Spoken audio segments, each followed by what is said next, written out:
All right, let's dive in. Today, we're tackling something I bet a lot of you are wondering about. Dark chocolate. Is it actually good for you? Especially if you have, diabetes or are worried about getting it. Yeah, it's a question I get a lot. Well, lucky for us, we've got some info to dig into. We've got this article from Abbott, their big healthcare company, and then a whole scientific review from the National Library of Medicine. Both are looking at, you guessed it, dark chocolate and diabetes. Sounds pretty delicious research-wise. Right. So are we talking a guilt-free treat here, or is this just more hype? Let's find out. It does seem like there's always buzz around dark chocolate. There is, but both these sources seem to agree on one thing. Dark chocolate, especially the kind packed with flavanols, those antioxidants, Right, flavanols. could actually be good for folks with or at risk for diabetes. The Abbott article even suggests that, get this, eating dark chocolate daily could help with insulin sensitivity and blood sugar control. Which, I gotta ask, why are those so important for managing diabetes? So think of insulin like a key. It unlocks your cells to let sugar in from your blood. That sugar becomes energy. But when you have insulin resistance, it's like the key's not working so well. Sugar builds up in the blood, and that's a big problem in diabetes. Okay, so are flavanols like locksmiths, making those insulin keys work better? Pretty good analogy. Research shows flavanols might boost something called nitric oxide, which helps relax blood vessels. Better blood flow means insulin can get to cells more easily. Plus, they seem to help your body use sugar more efficiently in general. Huh, interesting. So back to those flavanols. How do they do all that? The blood vessel thing, too. Well, one way is by improving something called endothelial function. That's basically the health of our blood vessels. Imagine them like a highway system, moving nutrients around. Flavanols keep those highways clear so everything runs smoothly. Makes sense. Now, the review also mentions flavanols reducing oxidative stress. I've heard that term before. Remind me what it is and how it fits in here. Sure. Oxidative stress is basically having too many unstable molecules called free radicals in your body. They damage cells, like rusting from the inside out. And with diabetes, this is linked to insulin resistance, making it even harder to control blood sugar. So flavanols are rust-proofing? You got it. They act like antioxidants, neutralizing those harmful free radicals. Little superheroes in our chocolate. The review even had this study. It was with diabetic rats. But still, dark chocolate not only improved their blood sugar, but it helped regenerate the cells that make insulin. Yeah, there's definitely some exciting stuff there. But got to add a little caution. A lot of these studies, including that rat one, have been small and short-term. Right. Rats aren't people after all. Exactly. Promising research, for sure. But we need more, bigger studies with humans to really know the long-term effects. So while we wait for science to catch up, if someone's at the store looking at all this chocolate, what should we be looking for? I'm guessing not all chocolate bars are created equal. You're right. Not all chocolate is the same. Both sources really emphasize it's dark chocolate that matters. Higher percentage of cocoa means more of those flavanols. Got it. So dark is better. Any specific percentage? Like, is there a magic number? No magic number, unfortunately. But the Abbott article suggests checking the label. Look for dark chocolate with at least as much fiber as sugar. Fiber, huh? Yeah, it's a good clue that it's less processed, probably got more flavanols. Also, watch out for chocolate that says processed with alkali. That processing can mess with the good stuff. So more fiber, less processing, good tips. But even with the good stuff, is there a limit? It is still chocolate. I can't imagine it's a free pass to eat as much as we want, right? Moderation, moderation, moderation. That's key with any food, even healthy ones. Yeah. And dark chocolate, benefits aside, it's still got calories and fat. Right, so not a replacement for medication or a healthy lifestyle. Got it. Not a magic bullet, sadly. Okay, so balancing the good stuff with the reality of what it is, nutrition-wise. Processing can mess with the good stuff. Now, we've been talking a lot about blood sugar, but the review mentioned some other potential benefits of dark chocolate beyond diabetes. What else is going on there? Moderation, moderation, moderation. That's key with any food, even healthy ones. Yeah. And dark chocolate, benefits aside, it's still got calories and fat. Arterial what now? Not a magic bullet, sadly.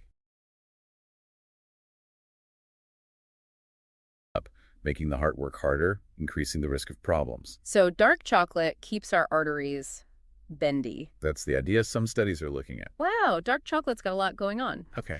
But before we get too carried away with the good news, what about the downsides? Anything to be cautious about, especially for folks with diabetes? Good point. The Abbott article actually warns against using chocolate as a quick fix for low blood sugar. Really? Why is The that? fat in dark chocolate can slow down how fast your body absorbs sugar. Not great if you need a quick boost. Huh, I would have thought sugar is sugar. It's more complicated than that, unfortunately.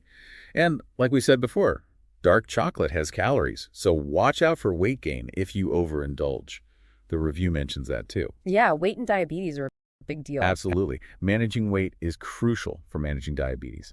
Okay, so even with the potential benefits, we got to be smart about it. Calories, fat, all that. Exactly. Plus, got to mention, research specifically on the negative effects of dark chocolate on diabetics. That's still limited. Lots more to learn. Right, good point. It's an ongoing thing. Science is always changing. And before we move on, important reminder, we're not doctors. This deep dive is for info, not medical advice. Absolutely. Talk to your doctor or a registered dietitian before you change your diet, especially if you've got a health condition like diabetes.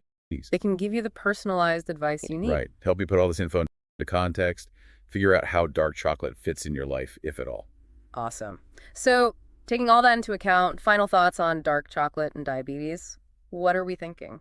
I think it's pretty cool that something as yummy as dark chocolate might actually have health benefits, especially for those with or at risk of diabetes. But got to be cautious, you know. Cautious optimism, is that what we're calling Yeah, that's it. More research is needed, but in the meantime, well, exploring the world of dark chocolate isn't exactly a chore. I love that attitude. Enjoying food and being healthy, they don't have to be at odds. Exactly. So, our listeners out there taking notes, maybe getting a little chocolate craving, what's the biggest thing to keep in mind with all this? I'd say it's like informed indulgence. We've found some exciting stuff, but it's not a free pass to forget everything else about healthy eating, right? Especially if you're managing diabetes. Right, fitting these findings into the whole healthy lifestyle picture. Speaking of which, what surprised you the most in all this dark chocolate research? You know, it's the gut health connection. The review, it talks about how dark chocolate might actually change the balance of bacteria in our gut, which turns out is super important for our overall health. Yeah, the gut microbiome. I've heard about that, but never really connected it to chocolate. Explain that a bit more. How does that work? So our gut, it's got trillions of bacteria, and a good balance, that's linked to so much. Digestion, immunity, even mental health. And get this, how our bodies handle sugar. Wow, really? Yeah. Some research thinks those flavanols in dark chocolate, they might act like prebiotics, basically feeding the good bacteria in our gut. So healthier gut, healthier us, and maybe even better blood sugar control because of the gut connection. That's the idea. It really shows how everything's linked. You know, it's not just about one food or one thing, it's the whole picture. That's a good point. It's easy to get caught up in the hype of one ingredient, but it's about how it all works together. Exactly. Like a symphony, not just one instrument. Perfect analogy. So are listeners thinking about all this, maybe changing how they see dark chocolate? What's the one thing you'd want them to remember? I'd say talk to your doctor or a dietitian. Use this as a starting point. They can help figure out if dark chocolate makes sense for you and how to do it safely. Right, because as great as this deep dive is, it's not a replacement for actual medical advice. Exactly. Everyone's different. What works for one person might not for another. Totally. Finding what works for you is key. Yeah, and more research is always good, but I think we've got a lot to think about already, plus some delicious exploring to do. Agreed. So for someone who's maybe rethinking their chocolate habits, what's the best way to approach it, especially if they're managing diabetes? Start slow, see how your body reacts. Choose good quality dark chocolate, high cocoa percentage, not too much added sugar, and, like we said, moderation, part of a balanced diet. Practical tips, I like it. And talk to your doctor, always. Absolutely. They can help you track your blood sugar, adjust meds if needed, make sure you're doing okay. Makes sense. You know, besides all the science and stuff, we gotta admit, dark chocolate is just yummy. That rich flavor, it's really satisfying. Yeah, it's a whole experience. And those little moments of enjoyment, those are important too, right? For our well-being, not just the health benefits. That's a great point. It's about enjoying the journey. If dark chocolate can be part of that, I'm all for it. Me too. So, wrapping up this deep dive, any final thoughts for our listener? Stay curious, keep learning, and ask questions. Good advice for life in general, not just chocolate. Right. There's so much information out there. It's important to be smart about it. Find good sources, have good conversations. Couldn't have said it better myself. Well, I think it's time to wrap up this delicious deep dive. It's been great exploring dark chocolate and diabetes with you and with our listeners. Same here. Until our next deep dive, everyone, stay curious, stay informed. And keep exploring. Phew. I think we've really covered a lot today, given everyone some serious food for thought and maybe a little chocolate craving too. Hopefully. We've gone from, busting those chocolate myths to all the potential good stuff. Even got into the gut, all those bacteria.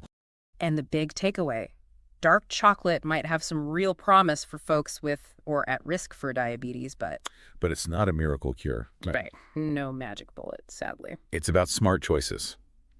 Fitting dark chocolate in, if it makes sense for you, as part of a healthy life. And of course, talking to your doctor. Always. Couldn't agree more. So if our listeners out there are feeling a little overwhelmed by all this info, what's the one thing you'd want them to remember from all this? I'd say don't be afraid to enjoy the things you love, but do it with knowledge, with awareness. Because when it comes to our health, knowing more is always better. Love that. It's not about, saying no to everything. It's about making choices that work for you, for your health goals. And hey, sometimes those choices are pretty tasty. Absolutely. Who knows what else we'll discover about food and health, right? There's always something new. That's the cool thing about science. Always changing. Always Exactly. more And to the learn. more we know, the better decisions we can make for ourselves. So true. Well, on that note, I think it's time to wrap up this delicious deep dive. It's been a lot of fun exploring the world of dark chocolate and diabetes. Hope everyone It listening really enjoyed has. And until next time. Stay Keep curious exploring. and remember, knowledge is power. And sometimes it tastes a lot like dark chocolate.